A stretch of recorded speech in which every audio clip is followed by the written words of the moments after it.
Militer Federasi Rusia memperbarui informasi operasi militer khusus di Ukraina dalam 24 jam terakhir.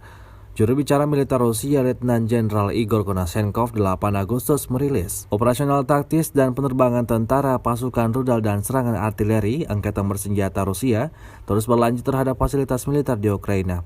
3 pos komando diserang, termasuk Batalion Brigade Mekanis ke-66 di dekat Orch-Hertino dan Batalion Brigade Pertahanan Teritorial ke-109 dekat Beretska di Republik Rakyat Donetsk, serta 173 area konsentrasi prajurit dan peralatan militer angkatan bersenjata Ukraina.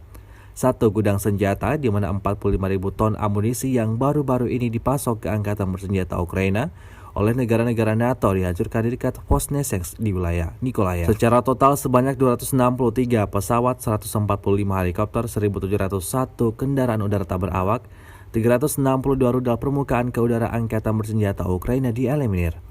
Juga 4.262 tank dan kendaraan tempur lapis baja lainnya, 789 peluncur roket ganda, 3.273 artileri di lapangan dan mortir, dan 4.756 kendaraan militer khusus telah dihancurkan sejak dimulainya operasi militer khusus, kata Letjen Igor Konashenkov. Dari kubu Kiev, Kementerian Pertahanan Ukraina merilis 300 prajurit Federasi Rusia dieliminir dalam 24 jam terakhir. Total 42.200 tentara Rusia dan sekutu tewas sejak awal konflik hingga hari ke-165. Presiden Ukraina Volodymyr Zelensky tak henti-hentinya menyuruhkan solidaritas internasional untuk membantu mengusir penjajah Rusia.